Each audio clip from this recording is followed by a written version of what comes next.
Mongolia is an isolated country in East Asia, bordering both China and Russia. Geographically, Mongolia is characterized by its vast plains, unique mountains, and large deserts. The high mountain range stands out, housing the country's highest mountain, Mount Quaitum.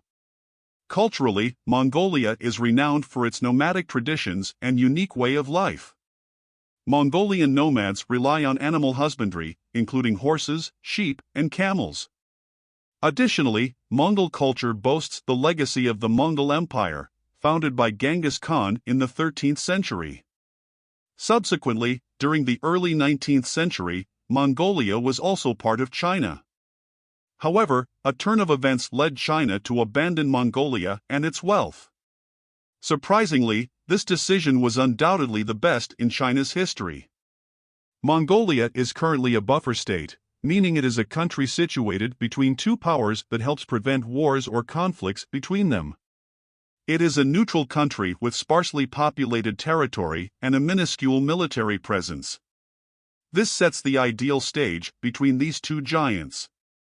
The fact that both have attacked Mongolia in the past makes political ties more cautious, and neither China nor Russia can interfere significantly in the country's internal politics. Furthermore, despite its size, Mongolia lacks a strategically valuable economic territory. It is a dry desert with very little vegetation, further reducing the interest in conquest. Throughout this video, we will understand why losing Mongolia was a great deal for China. To comprehend this, let's explain the history that led China to take Mongolia and subsequently lose it permanently. Historically, a large number of ethnic groups inhabited Mongolia since prehistoric times. Most of these people were nomadic, forming confederations that gained prominence. The Xango were the first tribal confederation of nomadic peoples that initiated the Mongols' history. For centuries, various small clans engaged in continuous warfare in open pasture areas. It was only in 1206 that Genghis Khan founded the Mongol Empire, uniting dozens of clans through arid passages and creating what would become the largest continuous land empire in history. The territory of the Mongol Empire stretched from present-day Poland in the west to the Korean Peninsula in the east, and from Siberia in the north to the Arabian Peninsula and Vietnam in the south, covering approximately 33 million square kilometers. It was during Genghis Khan's reign that territorial issues with the Chinese dynasty began. For the first time in 1211, Mongol forces invaded China, which was weakened due to its division between the Jin in the north and the Song Empire in the south. After the death of Genghis Khan in 1227, the Mongol Empire was divided into four realms, one of which was the central Mongol Empire, ruled by the Kontanu clan. This period witnessed large-scale Mongol invasions, employing various siege and warfare tactics. In 1234, Mongol forces defeated the Jin dynasty after a period of peace in the northern region of China and the southern Song Empire. Subsequently, Genghis Khan's grandson, Kublai Khan, led a second invasion against the Chinese region. Mongol forces besieged important cities such as Song'a and Shanhaiyang for 5 years before finally capturing the last emperor of the Song dynasty, who was still a child. With these invasions, in 1279, the emperor of the Song dynasty passed away, marking the complete acquisition of China by the Mongol rulers. Kublai Khan became the first emperor of the Yuan dynasty, which lasted until 1368. During his reign, China and Mongolia were united for the first time under a single dynasty. Following the Yuan dynasty, a successful revolt led by Zhu Yuanzhang against Mongol rule established the Ming dynasty. Later, the Qing dynasty conquered the so-called Inner Mongolia in 1636, while Outer Mongolia, which is the present-day Mongolia, was subdued in 1690. Over the next 200 years, Mongolia was ruled by the Qing dynasty until 1911 when it declared independence under the leadership of Bogd Khan, the spiritual leader of Tibetan Buddhism in Mongolia. This created a significant financial challenge for China at the time, as it lost part of its coal production and was facing financial difficulties due to past conflicts and Japanese influence on its territory after World War I.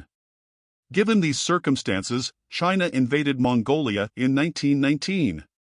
Initially, 4,000 Chinese captured Lamabad without any resistance, while another 10,000 soldiers invaded the rest of the country.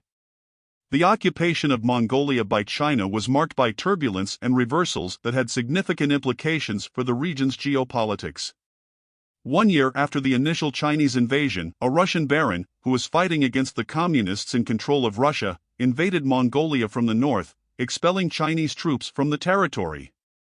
Subsequently, the Chinese, in collaboration with Russian Bolsheviks, managed to expel the baron's troops and regain control of Mongolia. However, this occupation and the resulting tensions were detrimental to China. Mongolia, during this period, was a territory surrounded by various groups with their own interests. In addition to the Chinese, there was the Republic of China to the south, Japanese forces that invaded Mongolia alongside the Chinese, resistance from White Russians fighting for the restoration of the Russian monarchy in Mongolia, and Kazakhs who also opposed the Chinese. The situation in Mongolia was like a powder keg, and China faced the possibility of a civil war or even more severe conflicts if it maintained control over a vast and sparsely populated territory. Furthermore, in 1912, China, Russia, and Mongolia had signed a treaty guaranteeing Mongolia's autonomy and Russian protection over the country. However, with the outbreak of the Russian Civil War, Mongolia had to be put on hold. Therefore, when China finally abandoned Mongolia in 1946, it was a sensible strategic decision for both parties. Mongolia became a buffer state between China and Russia, maintaining a geographic border that was less prone to conflicts. Russia had its less populated and more isolated part in the Far East, near the borders with North Korea, China, and Mongolia, while China also had sparsely populated provinces in the region near Mongolia. Mongolia's independence helped avoid the creation of an extensive continuous border of over 1,300 kilometers between China and Russia, which would have caused discomfort and uncertainty about the future. The United States is increasingly close to invading the region and militarizing the Pacific, escalating tensions in the area. China is preparing to address this situation, particularly by safeguarding the eastern region. The Northwest region does not pose a significant strategic problem, primarily because Russia is focusing its efforts in the Ukraine region. China understands that maintaining Mongolia's independence, keeping it outside its territory, is a smart strategy to avoid issues in the western region. If this buffer state were not present, the situation would be quite different. Russia is already extensively militarizing its other borders with China, as evidenced by the map showing its military bases near the Chinese border. These bases are strategically positioned, raising concerns about regional security. In this context, Mongolia plays a crucial role as a neutral geographic shield, with no major interests in both powers.